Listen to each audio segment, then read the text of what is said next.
y volvemos a compartir. Bien.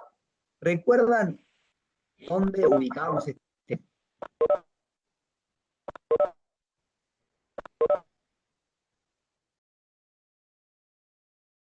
¿Nadie recuerda? En los presupuestos de existencia, ¿no? No. ¿Cuál es el presupuesto de existencia? Perdón, profe, yo no escuché la pregunta porque se está trancando un poco. Bien, les consultaba cuáles son los presupuestos de existencia. Ah, no, perdón. Los presupuestos eran la capacidad y el poder normativo negocial. Muy bien. Luego llegamos a la conclusión que se hayan presentes los presupuestos de existencia. ¿Qué es lo siguiente que tenemos que analizar? Los requisitos esenciales para la validez. Muy bien. ¿Y recuerdan cuáles eran? Consentimiento, capacidad, objeto y causa.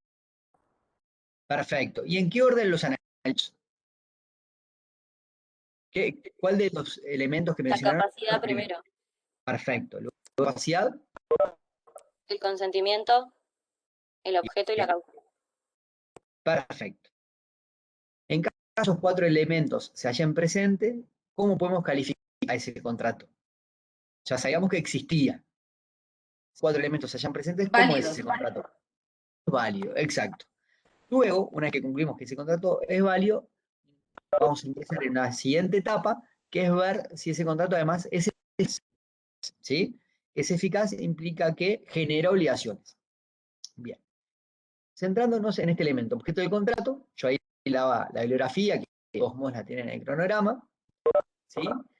Vamos a ver el contenido, de qué es el objeto de los contratos, cuáles son las concepciones acerca del objeto, esto ya lo hemos repasado, qué tiene que tener presente, las consecuencias de alguno de los defectos, ¿sí? Y vamos a hacer un ejercicio. La definición la habíamos visto, ¿se acuerdan? ¿Sí? ¿Cuál era la definición? Lo que las partes quieren, a qué se obligan.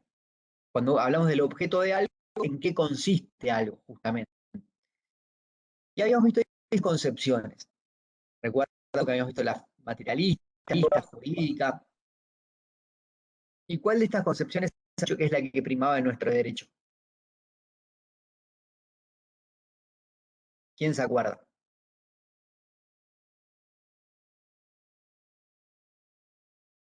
¿No se acuerdan nada? ¿No? A ver, ¿se acuerdan en qué consistía la concepción lista sobre el objeto del contrato? La jurídica no era, profe. Jurídica es la que se acepta actualmente en nuestro país, ¿sí? Que básicamente la jurídica, ¿qué es lo que entiende por objeto del contrato? Tiene la finalidad de la prestación, ¿no? Exacto, que la prestación a la cual se obligan las partes es el objeto del contrato, ¿sí? Habíamos repasado algunas modernas que hacían algún ajuste sobre esta tesis anterior, ¿bien? Estamos entrando en los caracteres del objeto. Y a partir de ahora es que vamos a ver con más detenimiento. Los caracteres del objeto, para mencionarlos simplemente, son los que aparecen en pantalla. El objeto tiene que ser existente, tiene que estar terminado, o sea, determinable, ya lo vamos a ver, posible física, moral y jurídicamente. Y a su vez, tiene que tener interés en él el acreedor. ¿Sí? Un objeto exista no requiere mayores comentarios. No puede ser objeto de contrato algo que no existe. Por ejemplo, hacer un contrato en el cual yo les vendo un unicornio, que es algo que no existe, es un contrato que carece de objeto, porque no existen posibilidades de que vaya a existir tampoco. ¿Comprende? Que sea determinado o terminable. Vamos a leer, por favor, el artículo 1283 del código. ¿Quién lo lee? Yo lo leo, profesor. Bien. Artículo 283. No solo las cosas que existen pueden ser objeto de los contratos, sino las que se espera que existan. Pero es necesario que las unas y las otras estén determinadas, a lo menos en cuanto a su género. Artículos 913, 1625, 1651 y 1671. La cantidad puede ser incierta con tal que el contrato fije reglas o contenga datos que sirven para determinarla. Los hechos han de ser posibles, determinados y en su cumplimiento han de tener interés los contrayentes. Bien, como ven, sobre todo en eso se hace cada uno de los caracteres que estamos mencionando. ¿Qué entienden ustedes el hecho de que tenga determinado o determinable el objeto, conforme a lo que dice el artículo? Si se lo tienen que explicar, ¿qué le dirían? Un objeto determinado sería un objeto concreto y un objeto determinable sería algo más bien genérico. Por ejemplo, te voy a dar, no sé, 1 kilo de papas, van a ser estas papas específicas, pero son determinables. Exacto. Lo que se requiere sí es por lo menos el criterio en base al cual poder determinar ese objeto. ¿Sí? ¿Quién más? Y también determinar, profesor, cuál es la prestación y la utilidad del objeto, ¿no? También en qué consiste, para qué. Bien. Bueno, ahí ingresamos a un terreno un poquito más escabroso, que es el de la causa. ¿Sí? Vamos a dejar de lado tu comentario por ahora y cuando veamos a entrar más en eso. ¿Qué más? Yo creo que quiere decir que al momento de contratar se sepa sobre qué se va a contratar. ¿Cuál sería? Exactamente. Fíjense, y en pantalla yo les intenté dar las características. Es una determinación al menos genérica, ¿no? Por ejemplo, te vendo un caballo. Bueno, por ahí no sabemos cuál es el caballo concreto, está dentro del género, ese caballo, ¿sí? Lo importante es que el contrato tenga las reglas de la determinación, ¿sí? Nosotros decimos establecerse un criterio en base al cual es la determinación, ese criterio tiene que necesariamente emerger del contrato, no puede ser un criterio externo. Vamos a ver, por favor, esos artículos que yo les menciono en pantalla, 1666 y 1667, por favor.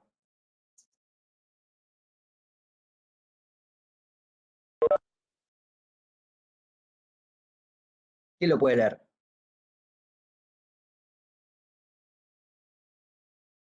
Yo le profe.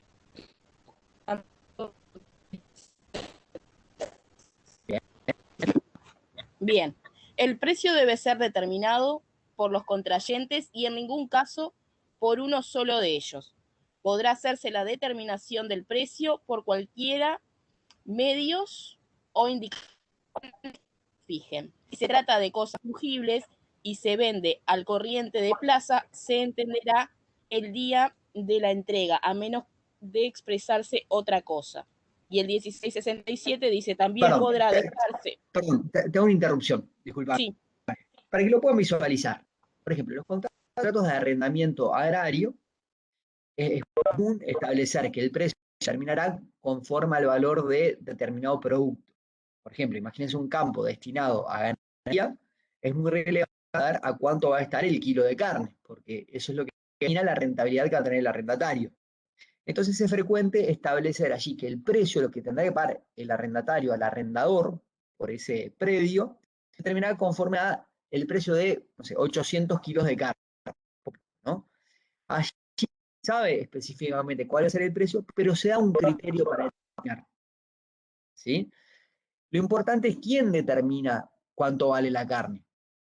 No es a criterio del arrendatario, porque si no quedaría a manos de las partes, que expresamente lo prohíbe el artículo 1666, inciso primero, sino que tenemos que dar un parámetro objetivo. Por ejemplo, de acuerdo al precio que el INAC, o de acuerdo al precio que aparezca por lugar, o un tercero permite, dice quién es ese tercero.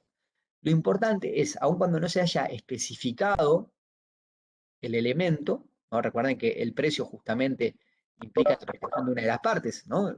Que consiste en pagar una suma de dinero. Lo importante es que esté una regla específica, indubitable, para llegar a esa determinación. Ahora sí, vamos al 1667, por favor. Sí, adelante. Buen día. A ver si yo le entendí mal a Cafera. Digo, pero él no establece, en principio, digo, a ver, para determinar, para explicar bien esto de la indeterminación, lo que Cafera propone es hacerlo por contrario. es establecer qué cosas no son determinadas. Hay uno de los ejemplos que él pone es esto, ¿tá? De cuando se establece el precio, se fija entre las partes a posterior, ¿tá? Y él dice que en este caso no sería una cuestión de indeterminación o determinación, sino una cuestión de que no está el consentimiento completo, que es otra cosa, ¿tá? Que en este caso, cuando nosotros vamos a determinar que el objeto va a tener tal precio, como el ejemplo que usted puso, incluso da el ejemplo, creo, de algo con respecto al agrario, y dice que en este caso él no cree que sea una cuestión de indeterminado el objeto, sino que el consentimiento en este caso no se formó. O sea, y después se plantea, como en el caso de Gamarra, que él plantea la teoría de las cuestiones a futuro y todo lo demás, pero digo, hablando de la indeterminación, ¿no sería este el caso? Digo, que no es un tema de indeterminación, sino de que no se completó el consentimiento. Bueno, yo entiendo que no. Luego vamos a entrar justamente en crítica gafera al respecto, en las próximas pantallas, y empezamos con un poco de profundidad. Yo creo que lo que quiere decir Cafera es que a veces, recuerden que para que haya consentimiento se tiene que verificar un lenguaje común entre las partes, que ambas entiendan qué es lo que están contratando. A veces cuando la determinación es tan grande, no podemos llegar a establecer que se ha dado esa comunión entre ambas partes. Por ese acuerdo, porque falta algo esencial, que es sobre qué están contratando. Por eso es que Cafera, yo señala que en esas hipótesis sucede es más que un problema de objeto, un problema de acuerdo de las partes sobre qué están contratando. Y luego en la etapa anterior al consentimiento. Pero ahora lo vamos a ver a continuación cuando ingresemos al análisis de la posición de Cafera. ¿Sí? ¿Bien? Bien, seguimos con el 1667. También podrá dejarse el precio del arbitrio de persona determinada. Si ésta no quisiere o no pudiere señalarlo, no habrá venta. En caso de dar el precio, quedará este fijado irrevocablemente. Exactamente, esta es una de las hipótesis que manejamos, ¿sí? Donde un tercero es el que determina justamente en qué consiste la prestación. ¿Bien? La alta de determinación. Profe, perdón, disculpe, pero se sí. le escucha muy, muy mal y es solo a usted, porque por ejemplo, intervino la compañera, se lo escuchaba bien. Se escucha como cortados y no se logra entender lo que dice. Sí, profe, me parece que pasa siempre, es un problema de no sé si no le llega bien la red a ese lugar o qué, pero a mí me cuesta mucho entenderlo porque se corta todo el tiempo. Bien, déjeme probar si comparto internet desde el celular, a ver si mejora. Un segundito.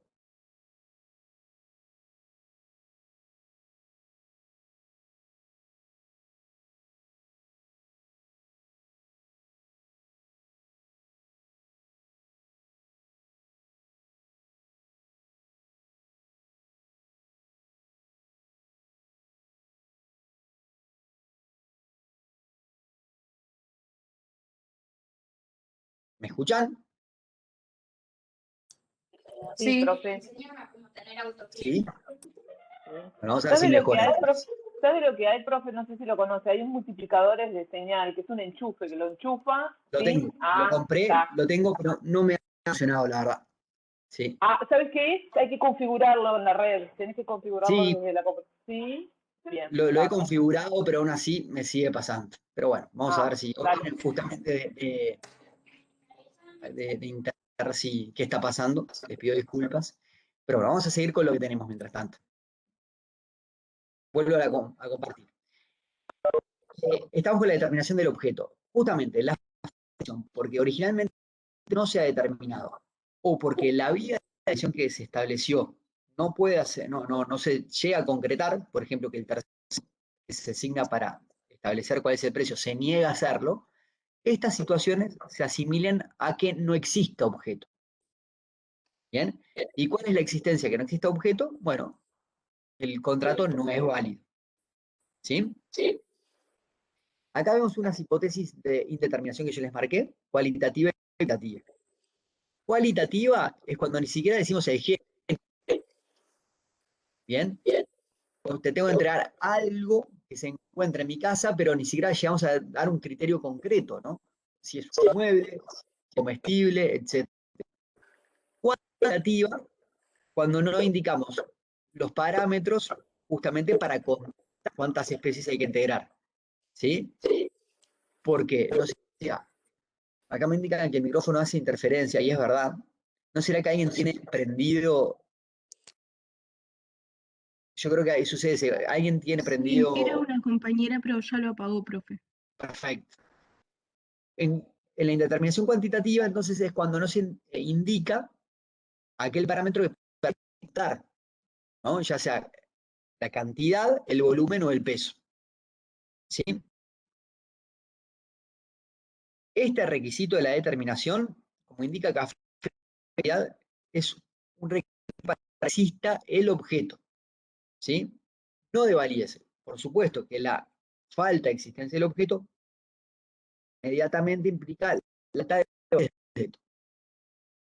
Pero justamente, vamos al 1560, que es el que indica las causales de que un punto no sea válido, cuando no es válido es nulo, no menciona la determinación, justamente no lo menciona no porque el contrato está determinado, ¿sí? En su objeto, no se trata de una hipótesis de nulidad, sino porque es una hipótesis de existencia del objeto. Si no está determinado para lo que sucede es que ni siquiera existe el objeto.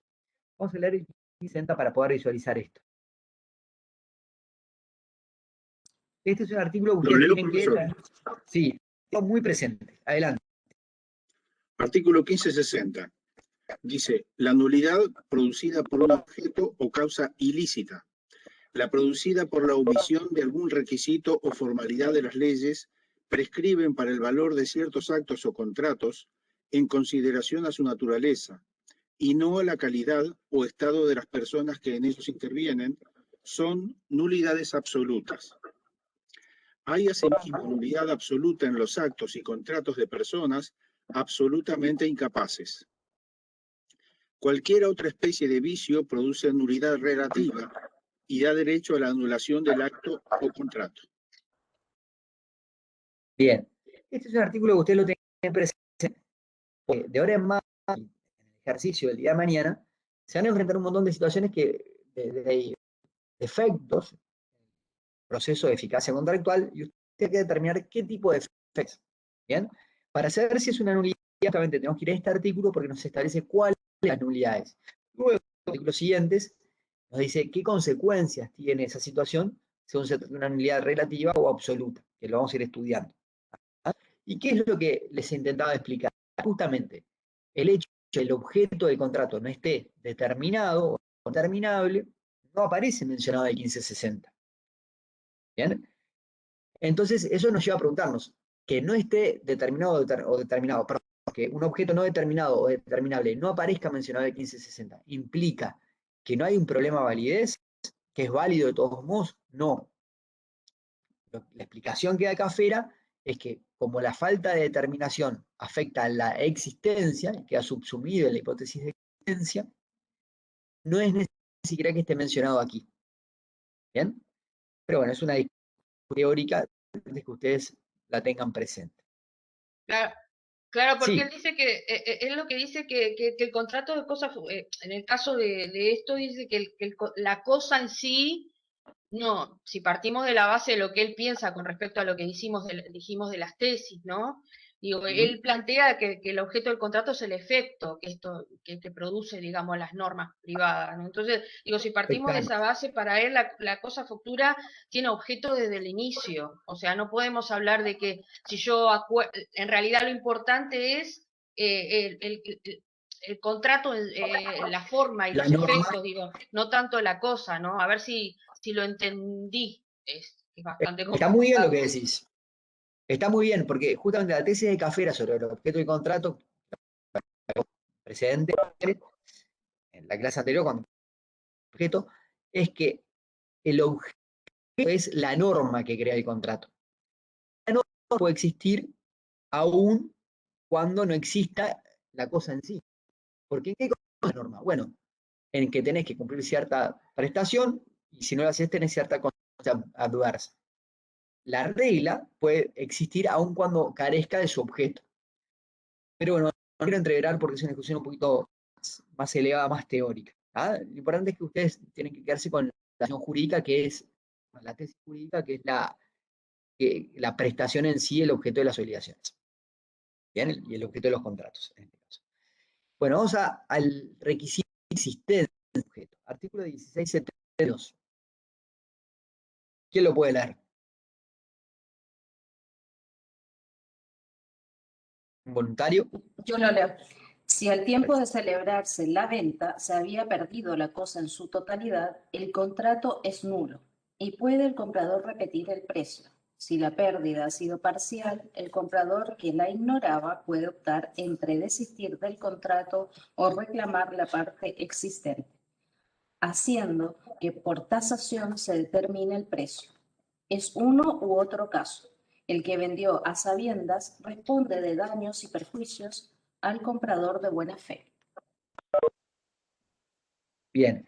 ¿Y ahí no tenés un inciso más a continuación? Perdón, no lo había visto arriba.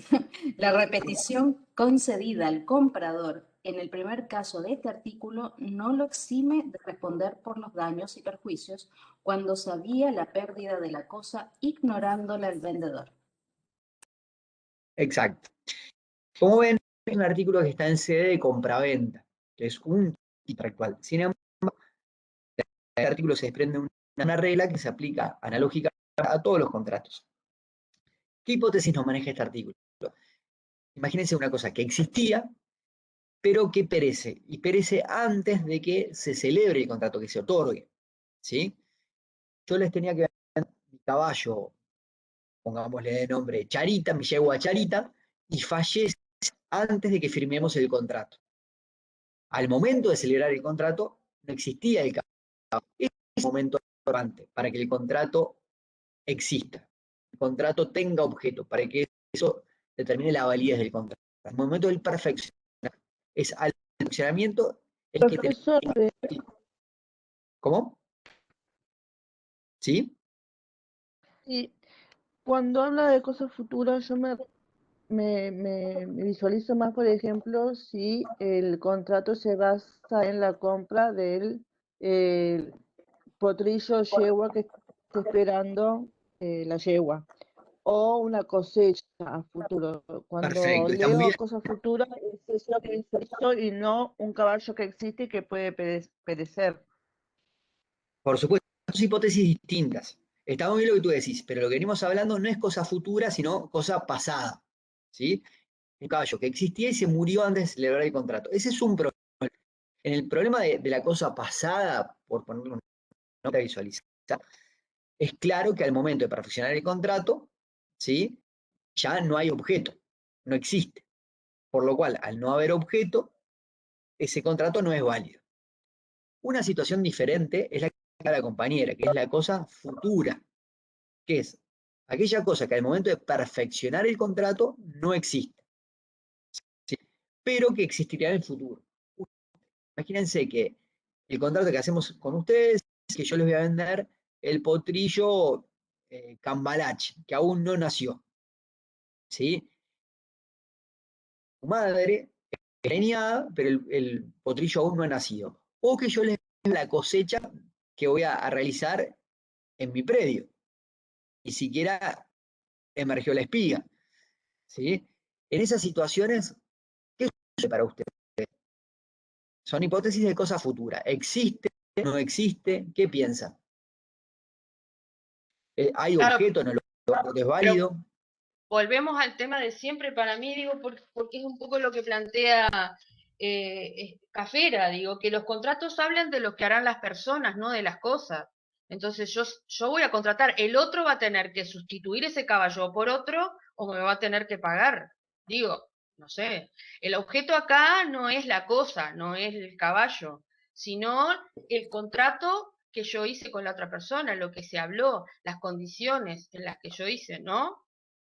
Sí, Digo, pero siempre va. compañera, de repente lo que vos querés comprar es un caballo X determinado, que es de pura sangre, que es de carrera, ganador de premios. Si ese caballo muere y él te va a entregar otro, no es el mismo caballo, no tiene el mismo valor. Por eso Sí, habla de Silvia, de cosas objeto. determinadas. Perdón por pisarte, pero lo que yo planteaba es siempre lo que dice Cafera. Digo, acá lo importante que el objeto del contrato no es la cosa en sí. Entonces, que vos tengas un caballo que se llama Plin Plin, o que vos, no sé, cualquier cosa, si es determinado más a mi favor, digo, el tema es que vos vas a tener que resarcirlo por la pérdida del caballo, o vas a tener que ponerle otro en su lugar, digo, si el otro acepta, se me ocurre. Bien, Profesor, para mí hay, sí, cuando dice que vendió a sabiendas, para mí es como un ilícito ahí, ¿no? O sea, por eso se responde por daño y perjuicio luego. bien. Eh, sí, Sí, después nos vamos a claro, meter en si eso. quien vende el caballo sabe que el caballo está enfermo, ¿no? Y que no va a llegar tampoco con vida a entregarlo, obviamente sí, yo por lo menos veo el acto ilícito que dice la compañera. Sí, no se confundan lo que estamos hablando a futuro con aquella situación donde no llega con vida a entregarlo, ¿no? Porque si entregarlo al momento de perfeccionar el contrato, la cosa existía. Luego de perfeccionado y antes de la entrega, la cosa perece. Y ahí ingresamos en un tema diferente que se llama teoría de los riesgos, que vamos a estudiar más adelante. No implica un Y problema sería de perfeccionamiento. imposibilidad de pago, ¿no, profe? Ahí sería imposibilidad de cumplir. Claro. No Pero es esa una situación cuestión de ilícito. no solo no es una cuestión de ilícito, sino una cuestión de un problema del objeto del contrato, la existencia del objeto. El problema de la existencia del objeto es que al momento de perfeccionar el contrato, al momento de que se manifiesta el consentimiento, se haya presentado, si también tenemos el objeto o no. ¿Sí? Bueno, ¿qué más piensan sobre esto? ¿Qué más han leído?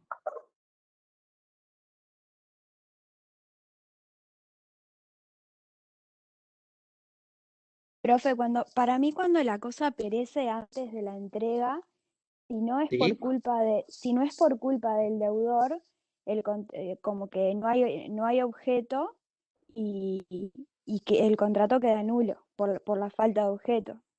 Sí, pero de todos modos es que ahí nos estamos yendo a otro tema. Lo que tú estás planteando es cuando al momento de contrato existe y luego perece por culpa de alguien.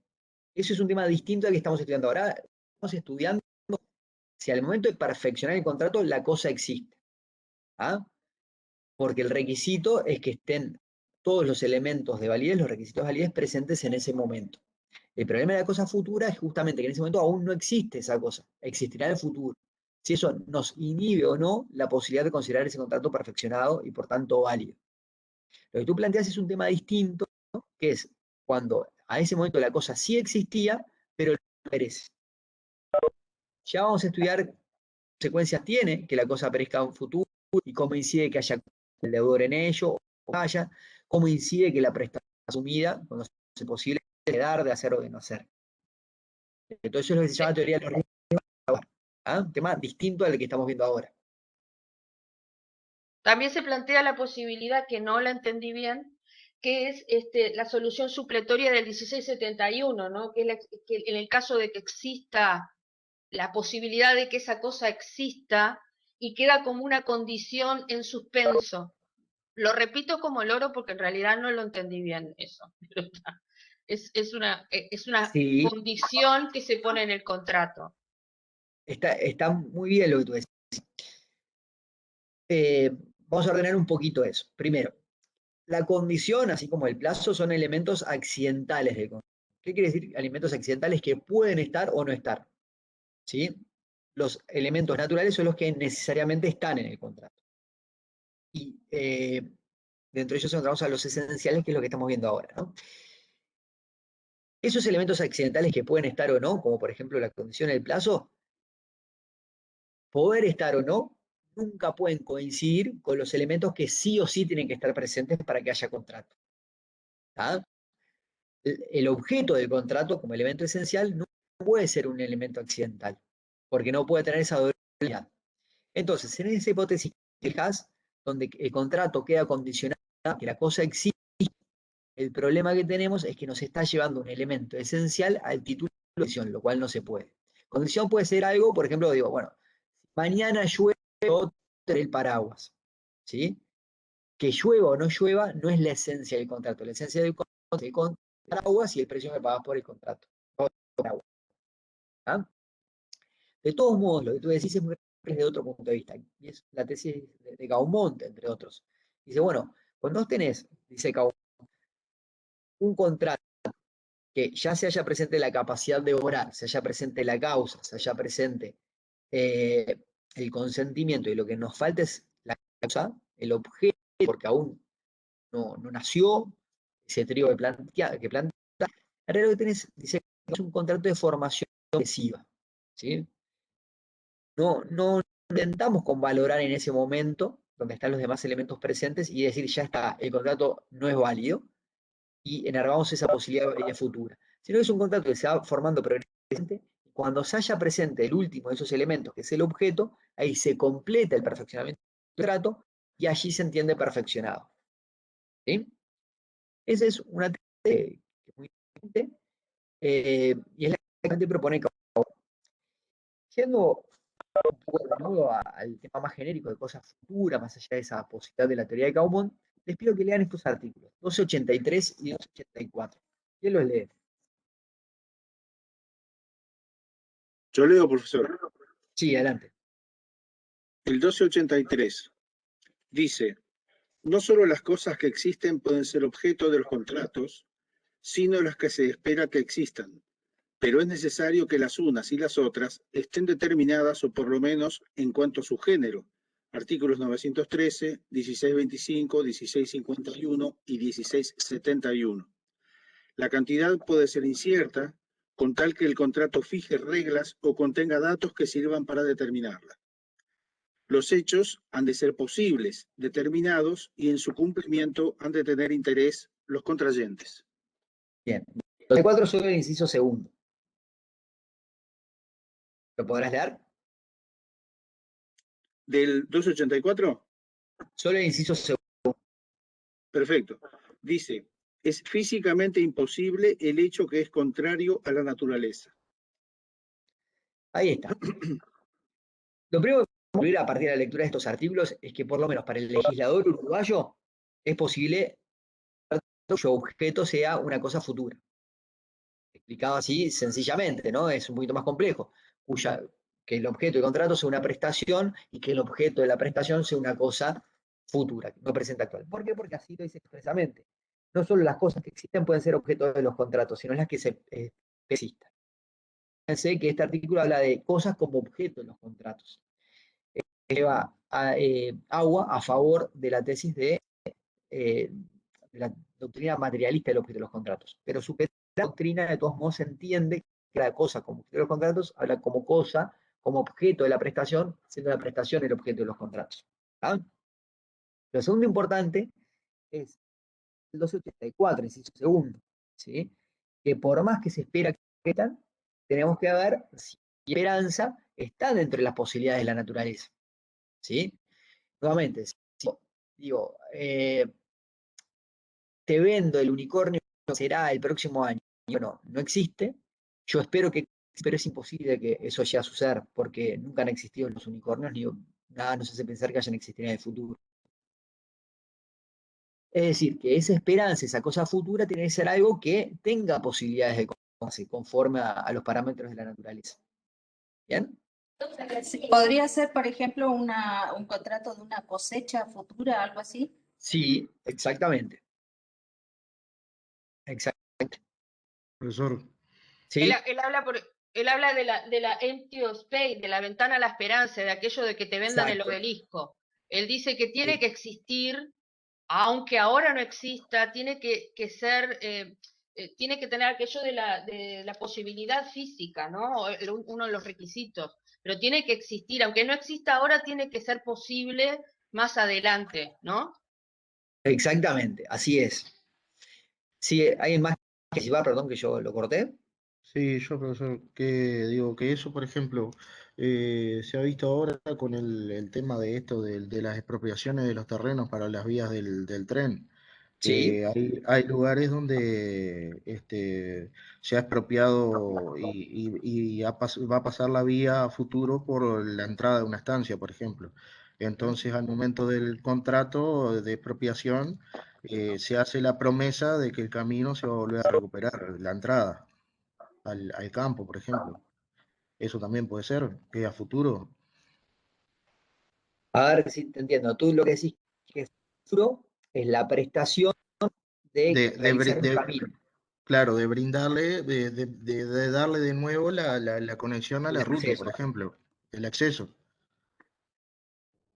El tema es que puede ser una forma de verlo, ¿no? En realidad es que se obliga a realizar una actividad consistente en trazar un camino. Eh, Por eso el camino anteriormente ya estaba, pero después hubo la expropiación para que pudiera pasar la vía a futuro. claro, Entonces, lo que digo, pasa es que con tu tesis nos llevaría a pensar que todos aquellos contratos de hacer, es decir, que la acción de una de las partes es hacer, implican cosas, porque al presente no está, se obliga a realizar en el futuro. No sé, es interesante, es una forma de verlo. Yo creo que básicamente cuando se habla de cosas futuras, nos referimos a las obligaciones de dar, ¿no? Por aquellas que tienen por objeto una cosa. La actividad sí, no yo necesariamente. lo ponía como un ejemplo, a ver si podía Sí, hacer sí. eso así. Es interesante, por supuesto. Fíjate esto, ¿no? Que se indica que en estas hipótesis de cosas futuras, si bien no existen en el acto, no están materialmente presentes al momento del perfeccionamiento, sí existen en potencia. Esa potencialidad es lo que da la potencia actual y por eso se entiende el objeto. Aquí se menciona algunas hipótesis que me gustaría explicarles con cierto detenimiento. Los frutos pendientes, ¿saben lo que son? ¿Qué es un fruto pendiente? Por Lo ejemplo, que... si yo tengo... Ay, perdón. Dale tú, dale tú. A mí se me ocurre, por ejemplo, si doy en usufructo un campo y ese campo tiene plantas de árboles de manzanas, y entonces está supeditado a los frutos, específicamente las manzanas, pero digo, también puede ser otro tipo de emprendimientos que dé resultados, que dé beneficios, ¿no? Digo, a eso, ¿no? Bien, fíjate en ese caso que tú mencionás, ¿no? Tú tenés campo, un árbol, y el árbol ya pega las manzanas. Ya están colgando el árbol y ya están desarrolladas. ¿Bien? ¿Por qué esas manzanas consideramos cosa futura y no cosa presente? Porque las manzanas en sí ya existen, ya están allí. Porque va a ¿Por qué depender, parece? porque va a depender de quién, en definitiva, cuando se termine si en el caso del usufructo, va a depender al terminar el usufructo, si esa persona va a ser de un dueño o del otro, del que tiene el usufructo o del propietario. Digo, pues no es lo mismo, ¿no? No, no va por nada. Esto se vincula con un conocimiento de uno. Bueno, no me acuerdo cómo se llama la Perdón que no le materia. escuché. Sí, en realidad sí, Perdón, profe, porque se corta. No le escuché. sí, que en realidad va por otro lado. ¿Recuerdan lo que era el principio de accesión? ¿Recuerda de eso? ¿De uno? Era que el Sí, sigue, el si yo adicional sigue el construía, principal, una cosa así. si yo construía por arriba, por ejemplo, una casa, debería Sí, saberlo esto. Si yo construyo por arriba de mi casa, todo lo que está por encima del terreno es del propietario, digamos, ¿no? sí, exactamente. Y vinculado con eso, aquellas muebles que no están vendidas a un inmueble, se entienden que pertenecen al inmueble y su naturaleza a ese momento es de inmueble. Es decir, la manzana, mientras está unida al árbol que está en ese campo, también es parte del inmueble. Recién tendrá una existencia autónoma la manzana cuando la separamos del árbol. Por eso es que la manzana como cosa mueble aún no existe. Por más que la podamos ver, la podamos tocar. Jurídicamente, la manzana en este momento es del inmueble. El objeto de un contrato en las manzanas, vender esas manzanas, tiene por objeto una cosa que recién cuando la separemos y adquiere naturaleza autónoma, existe presencia. ¿Viste? Solamente tanto cosa mueble como algo futuro. ¿Me explico? Por eso es que los frutos pendientes, por más que los podamos ver, tocar, como siguen al inmueble, no tienen naturaleza independiente y se consideran futuros al presente. Segundo, son los frutos de la caza y de la pesca. ¿Sí? Si un cazador, ¿no? Yo tengo ganas de hacer un asado con mis amigos y comer un carpincho. Entonces contrato un cazador, digo, mira, sé que vos sos cazador, que vas los fines de semana a cazar a un arroyo, conseguime un carpincho y te lo pago. Y es más, ya te pago el precio de antemano. El carpincho existe, todavía no sabemos qué carpincho va a ser el que va a cazar, no sabemos ni si tener suerte en poderlo. ¿Ah? Damos los parámetros, ¿sí? Decimos es un animal de la especie carpincho, y además damos parámetros de que pretendemos que sea los próximos, porque el asado lo tengo el próximo domingo. Carpincho no puede, ¿no? Creo que casi nada se puede cazar, No, es ilegal, creo pero que bueno, no, porque carpincho es especie, creo que está conservada y no se puede. miren, he querido hacer un asado con carne de caza con mis amigos y he buscado y en ningún lugar ofrecen. Hay, por supuesto, que Chancho vende, jabalí, que es una plaga. sí, Tampoco caballo. pero, o sea, hay gente que vende En la evidentemente, chacra sí. ¿Cómo no? Si el pero jabalí es bueno, una plaga. por lo menos los que cazan para vender no lo ofrecen abiertamente. Me imagino que debe estar todo prohibido. Pero bueno, está. Más allá de eso, fíjense que ahí los animales en sí están en el presente. ¿Ah? ¿Por qué se consideran que futura? Porque primero se tiene que de poder identificarlos, poder determinarlos. ¿Bien? ¿Qué pasa si eso que se espera que exista, esa cosa futura que tiene la potencialidad de existir, no hablamos de un unicornio que nunca va a llegar a existir, sino algo que realmente puede existir, no llega a existir? Imagínense, el potrillo del cual está preñada mi yeguacharita no llega a llegar, ¿sí? Fallece antes del parto. Se produce una nulidad Bueno, de contrato. para Peirano, lo que sucede en ese caso es que no se llega a materializar la cosa y el contrato es válido. Esto nos pone en una encrucijada, porque nosotros terminar un contrato es válido o no es válido en el momento del perfeccionamiento. Si nosotros, al momento del perfeccionamiento, la cosa futura era posible, concluimos de que ese contrato era válido. Por algo que sucede después del contrato, que es que esa cosa no se llega a materializar, no llega a existir, es que volvemos atrás a decir, che, no, el contrato no es válido. ¿Sí? ¿Entiende? En realidad, si Pero ahí no nosotros... sería, Sí, ahí no adelante. sería una forma de extinguirse el contrato, sería imposibilidad de pago. Yo hoy estoy reiterativa con la imposibilidad de pago. Es que está muy bien lo que tú decís. Posibilidad de pago posterior no afecta la validez del contrato, sino es un problema de cumplimiento. Después podrá haber responsabilidad o no haberla, porque esa prestación se torna imposible. Básicamente será responsable el deudor si le es imputable a él, si le es reprochable que eso se haya tornado imposible. ¿Sí? Ahora, cuando depende de un factor externo, ya no. Imagínense que tengo que entregar un caballo.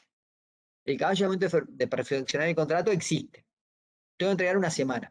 Pero a los 2 días de que perfeccionamos el contrato, ¿sí?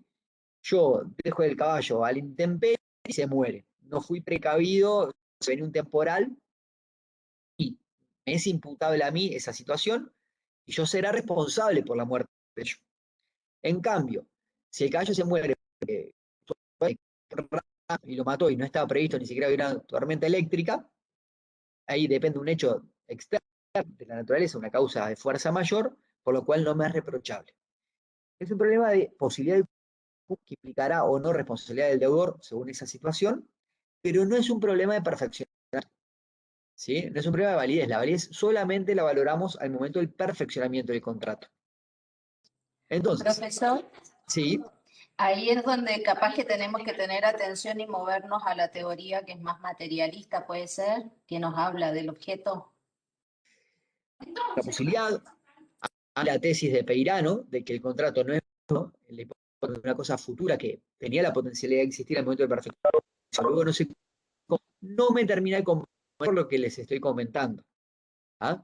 De todos modos, si ustedes sostienen que en esta hipótesis, ¿sí?, el contrato es nulo porque la cosa futura no llegó a existir, bueno, tiene el sustento un autor como P, coincida con lo que ustedes piensan. ¿Ah? Bien. Tenemos que analizar el contrato sobre cosa futura, ¿no? La tesis de Peirano entonces es que el contrato no es válido si la cosa no llega a existir. Gamarra, Profesor, sí, pero en el caso de lo que se cortó ahí un poquito y no pude hacer la consulta. En el caso de como sí, usted dice, de cuando, por ejemplo, el contrato de compraventa con el caballo ese.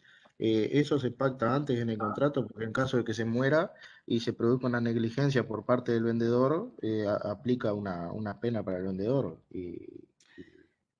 Sí, O cómo es. inclusive, a ver, el contrato lo podrá establecer o no. Si no lo establece, aplica el código, dije, ya vamos a estudiar cuando veamos teoría de riesgos, y establece el propio código cuáles son las consecuencias si llega a suceder. Las partes no hayan dicho nada al respecto. Ah, está. Pero acá no estamos en la hipótesis de que la cosa existía y luego se torna imposible porque se murió, sino que la cosa no existía, pero podía llegar a existir, por eso cumplía los requisitos de ser considerada una cosa futura, conforme al 1283 el contrato entendíamos que era válido, pero después esa cosa nunca se llegó a realizar, nunca llegó a existir, se frustró esa expectativa. Para Peirano, lo que sucede es que el contrato no es válido. Gamarra, justamente tomando esta crítica que hacíamos recién, ¿sí? Que la tesis de Peirano implicaría en un momento posterior al perfeccionamiento retrotraer el análisis de validez, dice que no, en similitud con la tesis de Caumont que yo les mencionaba, dice que es un contrato que es incompleto, porque se va formando progresivamente en el tiempo, y falta un elemento constitutivo. En esta tesis de Gamarra, si bien es posible el contrato de cosa futura, eso no queda para que la cosa exista. ¿Sí? ¿Me explico? Si Sí, yo le profesor. un contrato donde le voy a vender el potrillo que aún no nació, ¿sí? Que nazca ese potrillo, ¿es posible? Sí, lo es. Por eso es una hipótesis futura. Tenemos el límite del 284, inciso 2, de que la naturaleza impediría, o sea, no es natural posible que exista, es natural que exista, ¿sí? Por lo cual, en la tesis de Gamarra, hagamos contrato. Recién cuando el potrillo nace, recién cuando la manzana la cortamos del árbol, ahí es que se completa el evento, ¿sí? Y pasamos a ver perfeccionado ese contrato. Se compra diferencia Es entre... la teoría del negocio de formación, ¿no? La que hablamos Exactamente, hoy. sí, Opino exactamente igual que Gamarra. está bien. Bueno, ¿qué críticas? La cosa, dice Cafera, no es objeto de contrato, porque cosa futura no implica ausencia de objeto. Es lo que indicaba Miriam Rodríguez, la compañera. En realidad, aquí lo que tenemos en la tesis de Cafera es que el objeto de los contratos es la norma, la regla de conducta. Y esa regla de conducta que entregamos el día que nazca, ¿sí? Ya existe.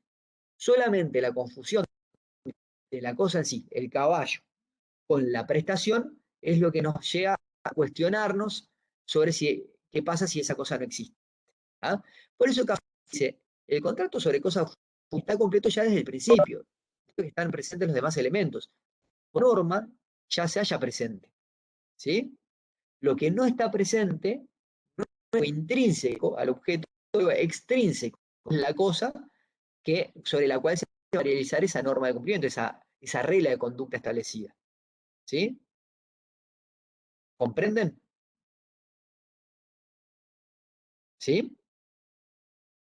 Esta es la de la condición suspensiva. Lo que él plantea es eso, que en realidad Bueno, queda con... ¿Eh? claro, para entender que estamos frente a una condición suspensiva, ahí tenemos que entender que la cosa no integra el concepto de objeto, porque si entendemos que la cosa integra el concepto de objeto, ahí es un elemento esencial, y un elemento esencial del contrato nunca puede ser condición. ¿Sí? Está. Bien. Bueno, estas son las diferentes teorías, y ni que hablar que ustedes son libres de elegir la que les guste. Vamos a 1671, que es el que invocaba la compañera. ¿Quién lo puede leer? Yo leo, profesor. Sí, adelante. 1671. Dice, la venta de cosas que no existen, pero se espera que existan, se extenderá hecha bajo la condición de existir, salvo que se estipule lo contrario o que por la naturaleza del contrato aparezca que se compró la suerte. Artículo 1283. Bien. Una lectura lineal de este artículo nos lleva a la tesis que el contrato de cosa futura está sujeto a una condición suspensiva, que la cosa llega a existir. ¿Ah? Eso nos enfrenta al problema que venimos señalando, ¿no? Que nos llevaría a considerar que la cosa, ¿sí?, es un elemento accidental del contrato. Y eso solamente es posible en una tesis normativa del objeto de los contratos, que es la de Cafera. En otra tesis, ahí además integra estructuralmente el concepto de objeto del contrato y nos contiene el problema de que el elemento esencial es la condición suspensiva, lo cual no es posible. Gamarra, por esto, es que construye esta teoría alternativa, ¿sí?, de la formación progresiva, ¿bien? Justamente para no confundir la situación con el objeto del contrato. ¿Me explico? ¿Se entiende esto o es medio entreverado? De nuevo, profe, me quedé como colgada. Bien.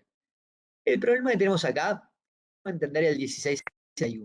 El 1661, usted entiende que en la futura lo que tenemos es un contrato sometido a condición suspensiva. ¿Ah? ¿Qué problema tenemos con esto? El objeto del contrato nunca puede ser condición, porque la condición es un elemento accidental que puede estar o no estar. En cambio, el objeto siempre tiene que estar presente. ¿Sí? Entonces, si nosotros identificamos la cosa con el objeto del contrato, no es el artículo 1671. No. Si nosotros logramos escindir la cosa del contrato, ahí no hay ningún problema con el 1671, porque lo que se señala como condición, la cosa, no es un elemento esencial, porque es algo distinto al objeto. ¿Sí? En la tesis de Cafera, esto sucede, porque como para Cafera el objeto de los contratos es la norma que surge del contrato, la regla de conducta, que es lo que tienen que realizar las partes, ¿sí?, la cosa es un elemento externo. Entonces, la existencia de la cosa como del contrato no está tocando un elemento esencial del contrato, no está tocando el objeto, porque el objeto es otra cosa, es la norma que surge del contrato. ¿Bien? En Él la dice tesis que de Gamarra, él dice lo que es futuro es la cosa, no la obligación. Él dice lo que nosotros tenemos que exactamente, pensar a futuro es la obligación, no la cosa. exacto, es así. En la tesis de Gamarra confunde la figura de la cosa con el objeto del contrato, ¿sí? Y en esa tesis se topa de frente con este problema. Es como si la cosa es parte del objeto del contrato, puede ser una condición, porque dijimos que no puede ser condición el objeto del contrato porque es un objeto esencial. Entonces es donde Gamarra desarrolla esa teoría alternativa de que en la cosa futura lo que sucede se va formando en etapas, ¿sí? Y recién cuando la cosa futura se haya presente, ahí se tiene que perfeccionar el contrato. En esa tesis de Gamarra, a pesar de que el 1671 de condición, en realidad lo que dice es se perfecciona, se nazca la cosa, no es que esté condición. La condición, ustedes verán que es requisito que lo termina es la exigibilidad de las obligaciones, ¿sí? No el nacimiento en sí de la obligación. La obligación nace, pero no la puedo exigir hasta tanto la condición se halle presente. ¿Ah? Ya lo vamos a estudiar. Bien. ¿Qué es lo que dice Cafera? Que a mi juicio hay una contradicción. Cafera dice que si lo descripto es imposible físicamente, ¿sí?, no es esperable que exista la cosa, por ejemplo, un unicornio, ¿sí?, estamos frente a una imposibilidad física del objeto, pero no de ausencia. ¿Sí? Él ahí señala como dos elementos diferentes la existencia del objeto de la posibilidad del objeto. ¿Tá? Con ese criterio de Cafera, él ubica este problema de la cosa futura en la posibilidad, no en la existencia. ¿Sí? ¿Se entiende? Cafera dice, cuando una cosa futura, cuando hablamos de cosa futura, lo que estamos viendo es la posibilidad de que esa cosa exista. ¿Bien? El objeto realmente exista. Son dos requisitos diferentes. Pero luego, Cafera, en otro pasaje, sostiene que la imposibilidad física del objeto genera la inexistencia, no la nulidad. ¿Sí? Si la cosa futura fuera un problema de posibilidad del objeto, tendría que afectar su validez, no la existencia. Pero bueno, esto ustedes después leanlo con más detenimiento, simplemente les quería dejar para cuando lo lean. Profesor, Sí, por eso es que en el caso de la cosa futura habla y dice que, por ejemplo, las donaciones no pueden ser objeto de contrato futuro. Bueno, sí, ahí hay una razón El distinta de la donación. 1625. Sí, lo que sucede con las donaciones es que siempre se es más fácil ser bueno y regalar lo que necesitamos que lo que ya tenemos, ¿no? Es como digo, che, si yo me gano la lotería, te voy a dar $100. O todavía ni lo gané y es algo es más fácil ser dadivoso con eso que con la actual. Y ahí lo que busca el legislador es preservar el patrimonio del donante y le pone esos límites a la donación futura para evitar esa situación. Mucha razón de política legislativa detrás. ¿Ah? Eso se materializa en la reforma y ahí es donde hay una razón en ese caso. Vamos a este requisito de la posibilidad. Cuando hablamos de posibilidad del objeto, como que tener el objeto, hablamos de 3 tipos de posibilidad: física, moral, jurídica. Es estudiar ahora. ¿Bien? Por posibilidad física, ya hemos visto los artículos 283 y 284 del Código Civil. ¿Sí?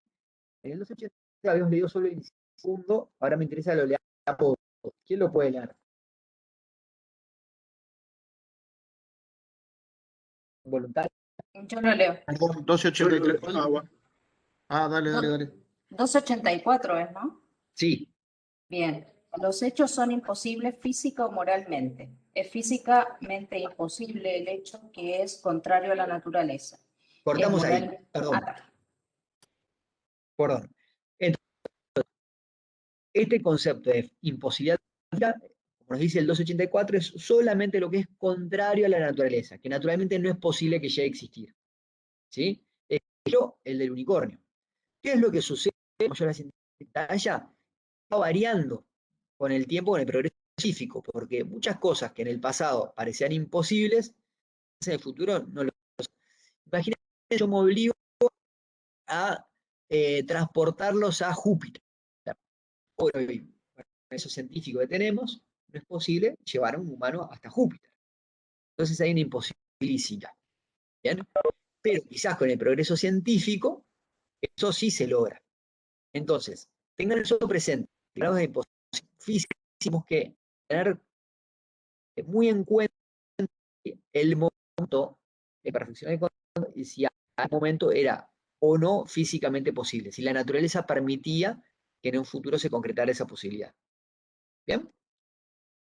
Ahora vamos con otro tipo, el segundo tipo de imposibilidad, que es la imposibilidad moral. Se denomina ilicitud, la consecuencia, o sea, moralmente imposible, es que es ilícito. 284, inciso tercero, lee. Yo lo leo, profesor. Adelante. El inciso 3 dice, es moralmente imposible el prohibido por las leyes o contrario a las buenas costumbres o al orden público. Exactamente. Es el concepto de imposibilidad moral. ¿Ah? Para él, que algo sea realmente posible, tiene que ser permitido por las leyes y que a su vez no contraríe las buenas costumbres y el orden público. Este concepto de licitud, que luego ustedes lo van a tener presente en otros aspectos. Por ejemplo, para la responsabilidad. Para que alguien sea responsable civilmente frente a otro, se requiere que su acto, su acción que causó un daño, sea calificada como ilícita. ¿Cuándo algo es ilícito? Bueno, cuando es contrario a las leyes, a las buenas costumbres o al orden público. Del mismo modo, si el objeto de un contrato es una prestación que resulta no admitido por las leyes, contrario a las buenas costumbres del orden público, ¿sí? Sería ser un objeto ilícito por su imposibilidad moral. ¿Quién me pone un ejemplo? Un contrato cuyo objeto sea moralmente imposible de lo que estamos diciendo. Si yo, por ejemplo, porque él después es un ejemplo que da, si yo establezco algo que vaya, por ejemplo, establezco algo que está, yo sé que está reglamentado por una ley o está regulado por una ley, ¿tá? O sea, establezco en un contrato algo, obligo al otro a algo que yo sé que la ley ya de por sí lo obliga, digamos, ¿no? ¿Te entiendo? Sí, por ejemplo. Podría ser, por sí. ejemplo, la venta como esclavo de una persona. Está muy bien, por ejemplo. Exacto. Bien. ¿Un contrato de sicariato? También, está muy bien. Son todos casos donde las prestaciones asumidas contrarias a las leyes. Por leyes, aquí entendemos un concepto muy amplio. No solo la ley como acto emanado del Poder Legislativo, sino también nos interesan las normas constitucionales. ¿Sí? Es contrario a las leyes prohibitivas y a las leyes imperativas. ¿Sí? ¿Cuáles son las leyes prohibitivas? Las que nos prohíben hacer cosas, las imperativas las que nos ordenan hacer cosas. Hay otras leyes que son Perdón, supletorias que... profesor. Sí, adelante. Justamente lo que decía recién el compañero me hizo acuerdo a algo hecho en taller de obligaciones. El contrato cumple todos los requisitos, un contrato válido, eficaz y demás. Lo que no puede es demandar por incumplimiento al que prometió pagar por la muerte de algo, por algo ilícito, pero el contrato en su caso cumple con todas las reglas. Bueno, ya vamos a estudiar qué consecuencia tiene. Importante es que para mí el contrato de sicariato en cuanto tiene por prestación las leyes, que es una persona, porque hay leyes que protegen el derecho a la vida, ¿sí? Es un contrato cuyo objeto es moralmente imposible. ¿Ah? Ya vamos a ver ahora cuál es la consecuencia que tiene que un contrato sea moralmente imposible, que sea físicamente imposible. ¿Ah? No nos adelantemos. Sí, en esta previsión de las leyes me interesan dos conceptos. El primero es que no solo de leyes, sino también de normas constitucionales. Y segundo, que lo que no puede suceder es que sea contrario a una ley prohibitiva o imperativa. Sí hay otro tipo de leyes supletorias, que son las que operan, regulan la relación entre las partes, que no se han autorregulado. ¿Sí? Las pueden pactar en contrario. En esos casos donde el derecho admite la autonomía y la voluntad, que las partes pueden regularse, inclusive yendo contra ciertas leyes, ahí no pasa nada que el objeto de ese contrato contravenga esa ley, porque el derecho lo permite. ¿Ah? Solamente el objeto será moralmente imposible cuando va contra una ley prohibitiva o imperativa. ¿Sí? Para tener en cuenta esto es que vemos el concepto de orden público como opuesto al concepto de autonomía de la voluntad. ¿Sí? ¿Cuáles son las normas que integran este orden público? Nos emerge el artículo 11 del Código Civil, como les indico en pantalla. Son aquellas leyes en que está interés el orden público, las buenas costumbres, ¿sí? Y por otro lado tenemos restantes leyes. La característica es que las leyes que integran el orden público no pueden ser modificadas por las partes. La segunda sí, porque justamente tienen un rol supletorio. Se operan en aquellos casos que las partes no hayan previsto nada al respecto. ¿Bien? El orden público lo vemos en 286. ¿Quién lo puede ver, por favor? Yo lo leo, profesor. Adelante. El 1286 dice, hay un objeto ilícito en todo lo que contraviene al derecho público oriental. Así, la promesa de someterse a la República a una jurisdicción no reconocida por las leyes orientales es nula por el vicio del objeto. Artículo 11. Exactamente. Lo importante es que indico acá en pantalla que para determinar qué es en público, ¿no? Aquellas reglas que hacen un poco a Uruguay como sociedad, que son estructurales para el funcionamiento de la sociedad, de diversas ramas, ¿no? Son parte del derecho penal, procesal, administrativo, etc. ¿Ah? En el caso del derecho, usualmente las normas son supletorias, ¿sí? Solo hay algo interno en el caso del cuando la propia ley así lo implica. Les puse un ejemplo, que es la ley de relaciones de consumo, que la propia ley dice es de orden público, es decir, que las partes no pueden pactar en contrario. ¿No?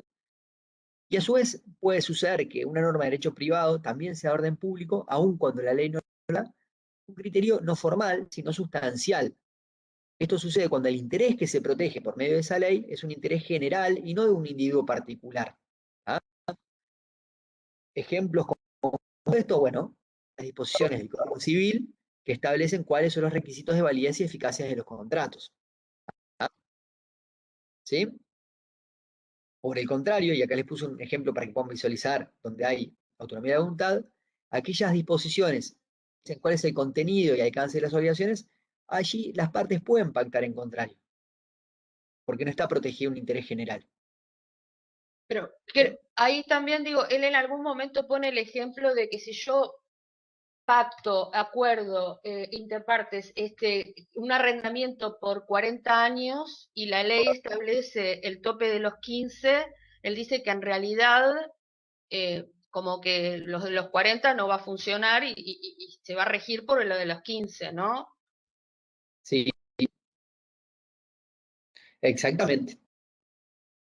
Exactamente. Profesor, ¿Sí? en arrendamientos también está el decreto ley 14219, que en ejemplo a lo que usted decía recién, que hay normas que expresamente dice que es de orden público, el artículo Exacto. 117, si no me equivoco, dice que toda la ley es de orden público. Está muy bien tu ejemplo también. Vamos a ver un ejemplo que es muy interesante de hipótesis. Profesor, disculpe, Sí, adelante. ¿puede poner la diapositiva anterior así termino de sacar unos apuntes? Sí. De todos modos, esto yo después se los... Gracias. Sí, sí, ¿Ah? pero para ir sacando ahí. Bien. Dentro de La la anterior a responsabilidad esa. moral de situaciones, de prestaciones que van contra la orden pública, etcétera, me interesa particularmente los pactos de sucesión futura. Lean por favor el artículo 35. ¿Quién lo lee? Yo lo leo, profesor. Sí, por favor. El 285 dice, el derecho de suceder por causa de muerte a una persona viva no puede ser objeto de ningún contrato, aun cuando intervenga el consentimiento de la misma persona. Artículos 1053 y 1651. ¿Comprenden de qué trata esto? ¿Quién me lo explica? Que por sucesión, que yo no puedo privar a un heredero por pacto entre personas. Yo no puedo establecer con alguien respecto a una herencia, ¿no? Digo, que no puedo privar a otro de una herencia, por ejemplo, En pactándola con realidad otro. no es eso lo Un, que dice. un Lo que testamento, por dice, ejemplo. no, Yo puedo decir una interpretación. adelante. Sería que yo lo que no puedo es negociar una futura herencia que yo fuera a recibir por ser heredero. Exactamente. Cuando una persona se muere, ¿sí? La persona ya, ahí es admisible que partes hagan negocios sobre esa herencia. ¿Bien? Se muere mi tío, yo soy heredero, les puedo dar los derechos en la herencia a cualquiera de ustedes. No hay ningún límite en ese sentido. Lo que no permite el cambio es que con la persona viva hagan negocios. Que yo diga, che, mi tío está vivo, pero está muy enfermo, se va a morir pronto. Yo necesito plata, dame plata que haga la herencia de mi tío. ¿Ah? El día que se muera. Eso lo prohíbe precisamente esta disposición. ¿Por qué la prohíbe? ¿Qué piensan ustedes? Puede ocasionar que la persona esté pensando en matar a quien lo va a dar. Exactamente. Y inclusive siendo más suave, no solo para evitar asesinatos, sino también porque se ve moralmente malo que las personas Inmoral. especulando con la muerte de otras personas. ¿Sí? Inclusive se estaría invadiendo, digamos, entre comillas, el derecho de quien es digamos, el titular de los bienes. Porque Exacto. podría en un futuro, antes de morir, por ejemplo, vender esos bienes o hacer otro tipo de negocio o algún tipo de designación testamentaria que no fuera más allá de lo legal. Bueno, sí, ahí solamente permite una apreciación, que existe el concepto de legítima rigurosa, que ya lo van a estudiar, y es que cuando una persona fallece, hay un porcentaje de la herencia que no puede disponer, que necesariamente va a sus herederos forzosos. Por ejemplo, si yo tengo hijos, en este caso yo tengo 2 hijos, si me muero, hay porcentaje que sí o sí tiene que perder. Si yo hago un testamento donde afecte ese porcentaje y le dejo todo a un amigo, ese testamento se reforma para evitar un porcentaje que va para mis hijos. Hay otro porcentaje que se llama libre disposición, que las personas pueden hacer lo que quieran. ¿Ah? Pero hecha esa Profesor, precisión, justamente lo que se busca es evitar negocios que moralmente no se ven bien, que es especular con la vida de las personas, por más que negocios de eso sí se admiten, como la renta vitalicia. ¿Ah? Esto está siendo revisado en Europa y les diré que en los últimos 10 años es uno de los puntos que más preocupa en Europa a nivel de discusiones de derecho privado. ¿Por qué? ¿Qué es lo que sucede mucho allí? Y esto va a terminar yendo acá a Uruguay, ¿no? Hay pueblos en el interior, por ejemplo, en España, donde los jóvenes han emigrado hacia más grandes ciudades por mejores oportunidades laborales, ¿no? Como ha sucedido tantas veces acá en Uruguay. Entonces quedan por ahí trabajando la tierra, trabajando las propiedades, personas de ya cierta edad avanzada, que se van viendo imposibilitadas de trabajar por sí mismas en las tierras por ejemplo, no sé, ocuparse del ganado, de las plantaciones y demás, que ya no les da la fuerza, no les da la energía. Entonces, ¿qué pasa? Esas personas tienen, por un lado, esa explotación comercial que vale la pena ser explotada, pero por ahí carecen de los recursos suficientes para pagar adecuadamente que trabaje por ellos esas tierras, ¿sí? Y quizás no tienen herederos. Entonces allí es donde se ha empezado a revisar, porque en los hechos suceder que se hacen negocios y dicen, bueno, yo no te puedo pagar hoy, pero lo que sí te voy a dar a cambio de tu trabajo hoy es que el día que yo me muera, vos te quedás con una parte de esto, ¿sí? Hace un negocio donde esas personas negocian como contratación justamente la herencia, que en nuestro país está prohibido por el 285, ¿sí? Entonces, esto como malo, porque cargo la vida de las personas, hoy por hoy permite solucionar un problema social que si no, no tiene solución, que es gente a trabajo, porque no hay fuentes laborales en las comunidades, de que necesita la fuente de trabajo porque tiene el patrimonio que necesita ser explotado y necesita recursos humanos para eso, pero no los puede pagar, ¿sí? Y permite con un buen fin dar una solución a todo esto. Por eso, este concepto de pacto de asociación futura hoy está prohibido en Uruguay, pero no les extrañe que en el futuro aparezcan por lo menos proyectos para revisar esta situación, como está sucediendo en Europa. Profesor, Concepto de orden público. Sí, adelante. pero en ese caso que usted explicaba, mencionaba recién, ¿eso se puede hacer acá mediante, por ejemplo, un contrato de comodato? Yo le doy a usted mi tierra para que la trabaje por mientras y después se hace mediante un testamento que esa tierra le pertenezca a usted, al momento yo se la doy en sucesión a usted. Sí, ¿Se puede hacer así o no? bueno, en realidad hay un problema con esa solución que tú propones y es que los testamentos son esencialmente revocables. Imagínate, vos tenés un campo, no tenés fuerza laboral, yo no tengo trabajo, yo tengo, y a cambio, por tanto, me dejas todo. ¿Ah? Vos a los 10 minutos puedes ir y dejar sin efecto ese testamento, yo ni me entero, Ah, por ejemplo, los testamentos cuando la persona se muere y todo mi esfuerzo fue en vano. sí. Hay algún negocio que se puede llegar a hacer para buscar ese objetivo, por ejemplo, que se transfiera la nuda privada, ¿sí? Entonces, mientras vivan esas personas conservan el usufructo, ¿sí? Se está agotando la batería, demos un por favor. Eh, Habría alguna posibilidad, pero bueno, eh, digamos que es un problema más genérico que de nueva propiedad no lo llega a solucionar. ¿Ah? Simplemente esto se los enuncio porque ustedes van a ejercer durante muchos años y les va a tocar enfrentarse no solo a lo que hoy tenemos presente, sino a modificaciones que se van a ir dando. Entonces me interesa estar al tanto de las corrientes que están en boga en el mundo, porque muchas de ellas se van a ir presentando en el futuro para que ustedes ya las puedan visualizar y puedan estar preparados para lo que se viene. Gracias, Orden profesor. público. Orden público. Diferente a las leyes de orden público. Vamos a ver el 284. ¿Qué lo puede leer? El último inciso. Yo leo, profesor. Sí, adelante. El último inciso dice, es moralmente imposible el prohibido por las leyes o contrario a las buenas costumbres o al orden público. Aquí aparece este concepto.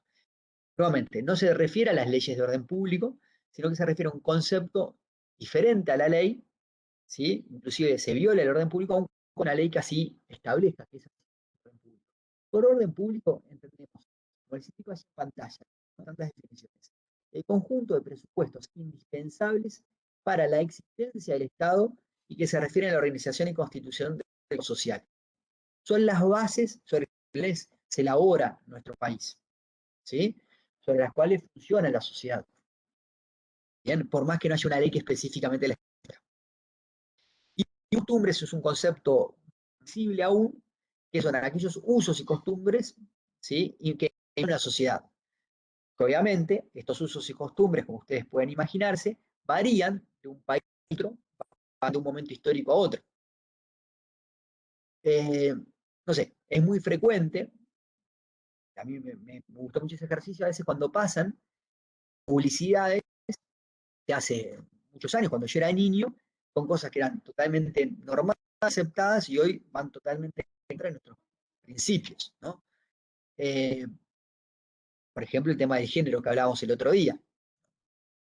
Hay una publicidad que circulaba mucho en una propaganda en Argentina, de que era de un detergente, no, para una salsa de tomates, qué sé yo, la mujer cocinaban esa salsa, o una salsa diferente, que había conseguido esta, y el marido le tiraba el plato con los fideos por la cabeza, ¿no?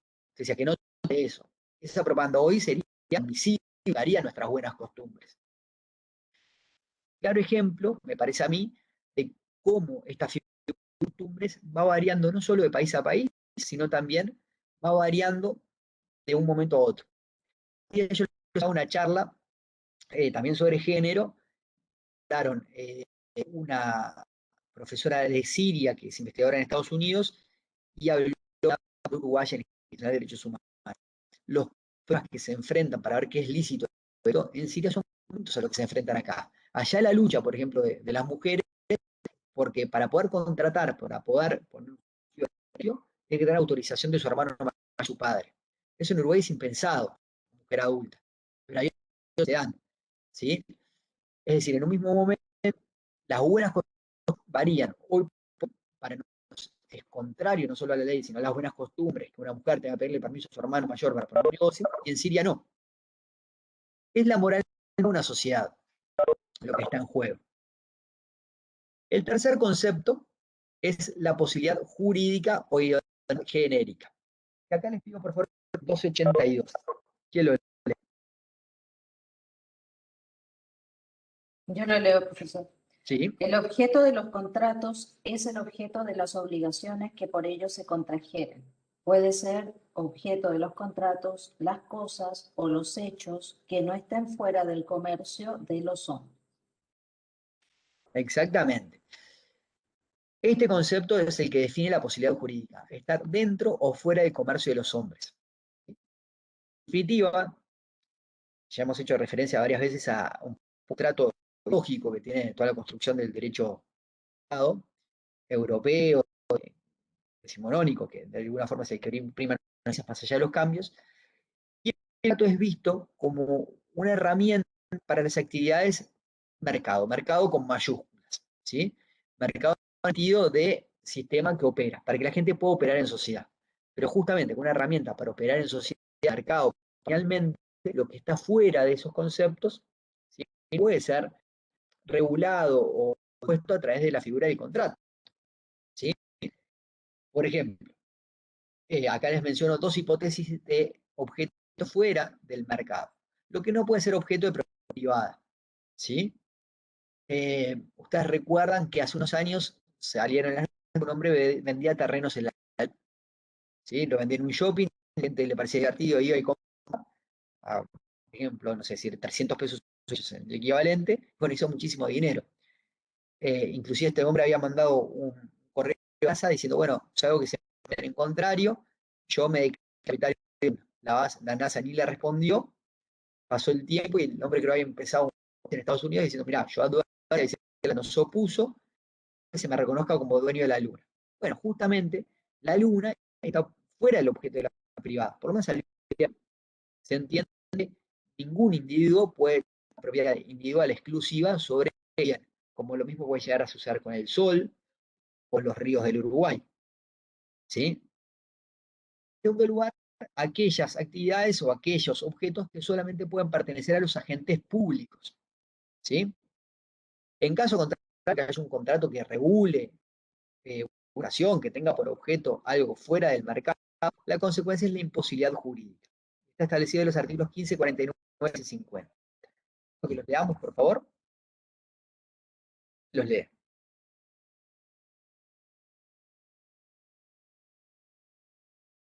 ¿Comentario?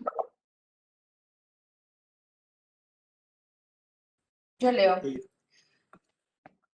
1549. La obligación, sea de dar o de hacer o de no hacer, se extingue sin responsabilidad de daños y perjuicios cuando la prestación que forma la materia de ella viene a ser física o legalmente imposible, salvo los casos ya designados en el artículo 1343 y lo que se dispone por los siguientes. Ahí está. 1550.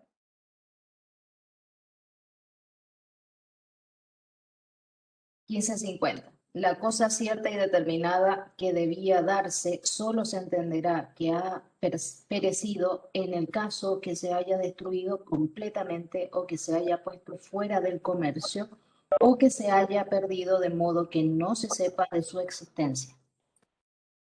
Ahí está. Y les pongo un ejemplo. Imagínense un objeto que esté permitido, que esté dentro del objeto dentro del comercio de los hombres, comerciamos en tal sentido, pero luego el Estado se posiciona al respecto y prohíbe la comercialización sobre eso, ¿no? Por ejemplo, imagínense que la venta de carpinchos hoy está permitida, pero luego se resuelve proteger a los carpinchos y se prohíbe la venta de carpinchos. Lo extra. Allí pueden ver eso donde posibilidad de modificar hacia el ingreso o egreso del mercado de los del comercio de los hombres ciertos objetos según las legislativas. ¿Ah? Bueno, vamos a ver esta pantalla, vemos un poquito el tema de parcial y ya cerramos, ¿sí? Esta imposibilidad puede ser absoluta, perdón, debe ser absoluta, es decir, que no haya forma de superarla. Como hemos visto ya que el progreso científico va relativizando un poco esto, porque ciertas cosas que consideramos como absolutas, sí. Disculpe, ¿podría hacer una pequeña observación sobre la lámina anterior? Sí. Sobre que, por ejemplo, habla de lo que hablamos la clase anterior en el sentido de la perspectiva de género, que aquí habla de dentro del comercio de los hombres. Está claro que cuando se redactó esta parte del código, se entendió por hombres, digamos, personas humanas, adultas, pero digo, no deja de ser llamativo que eso también sea, la referencia sea de los hombres, ¿no? Tenés razón, la verdad que sí.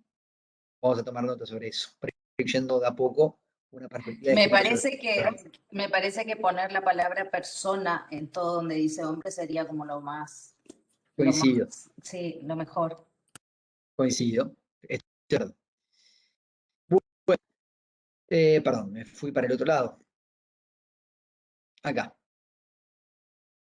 Porque los caracteres de esta imposibilidad tienen que ser absoluta, es decir, que no haya forma de superarla, lo cual se va relativizando en el progreso científico, que sea objetiva, es decir, que para todos los hombres sea imposible, no que sea imposible para mí, pero para la permanente, que no pueda ser algo que es transitorio y que tanto hoy como mañana o pasado mañana se va a mantener esa imposibilidad, ¿sí? Y que también se habla de la existencia de una imposibilidad parcial, ¿ah? En cuyos casos puede llegar a existir del contrato. Eso después cuando vamos a teoría de los riesgos lo vamos a ver un poquito mejor. ¿Ah? La ubicación de la posibilidad en la análisis es importante. Para que todo este problema de la posibilidad afecta la existencia del objeto, no la del contrato. Es decir, para Cafera, si un objeto no es posible, existe, y termina no siendo válido porque no existe el contrato. ¿Ah? Por eso es que, según él, que el 1560 no lo menciona. Bueno, vamos a ir dejando por acá por la hora que está. Bueno, nos faltaba muy poquitito, solamente 3 pantallas que... Profesor. Sí, perdón, un segundito, se las voy a decir muy brevemente, así podemos dar por terminado. El momento en que hay que valorar que la obligación sea posible es al momento de perfeccionarse el contrato, ¿sí? Si viene después imposible, hay un problema de riesgos, ¿sí? No un problema de perfeccionamiento. Eso lo hemos hablado. Otro elemento es el interés del acreedor, que lo encuentran en el 1283, es decir, que sea un objeto en el cual el acreedor tenga interés, ya sea económico o moral, ¿sí? Algunos autores critican esto porque dicen que es más de causa objeto, y consecuencias de los problemas de objeto se radican en el 1260, no, inciso tercero y 1560, que es la nulidad absoluta. Caffer hace una precisión diciendo que la determinación y la imposibilidad física, en esos dos casos puntualmente, no hay nulidad absoluta, sino que hay inexistencia del contrato. Pero en los casos sí hay nulidad absoluta. El ejercicio se lo dejo para que ustedes lo presenten, simplemente lo piensen, y es justamente si ustedes los problemas de los pactos de acción futura que vimos, está bien o está mal que sean considerados ilícito. ¿Ah? Con esto terminamos el tema de objeto. Lo siguiente vamos a ver es causa, luego del parcial. El parcial va a lo que hemos dado. En cuanto a las modalidades que han preguntado, vamos a hacer un mix, vamos a hacer una etapa de preguntas y respuestas que se autocorrijan al estilo de múltiple opción, verdadero o falso, etcétera, y también va a haber desarrollo, ¿sí? Como un parcial más. Bueno, ahí me quería preguntar algo. Sí. Yo no estuve la clase pasada, algo me enteré, no importa. El tema es, a mí me parece, porque se ha dado algunas situaciones también en otras materias, y hay docentes que lo que han hecho es, después de la revisión, o sea, después que una vez que se hace el parcial, se obtiene la revisión al término del horario. Es decir, me parece que una de las situaciones para poder, que puede evitar algún conflicto es digamos que la revisión sea una vez terminada el periodo de tiempo para todo el mundo. Es decir, si yo termino antes no obtengo la revisión. Hasta tanto, esto se puede establecer porque los otros docentes lo hacen. A mí me pasa en economía. Es una buena idea, lo voy a tener en cuenta. ¿Por qué? Porque de esa manera, ¿por qué le digo? Porque perdón, tenemos que cortar porque son y 59 y viene otro docente, tengo que liberar la sala. Tomo en cuenta, Miriam, simplemente lo que le digo es, no quisiera que pagáramos justo por pecadores, ¿me entiende usted? No, lo que pasa es que yo insisto, no es que estén pagando justo por pecadores, yo lo que estoy buscando es la forma de evaluarlo mejor, para que yo llegue a una mejor conclusión sobre si realmente saben o no. No es un castigo, para nada. Perdón, el tiempo va a ser el mismo de 9:30 a 11. Tengo que cortar porque viene otro grupo. Háganme las consultas por Eva y las por allí. Va todo contrato, ¿no? Va todo contrato. Todo lo que hemos dado hasta hoy inclusive. Dale. Se ha cortado horrible la clase hoy. Perdón por eso. Gracias, que pase bien. No, capaz que si pasamos para Zoom para la próxima.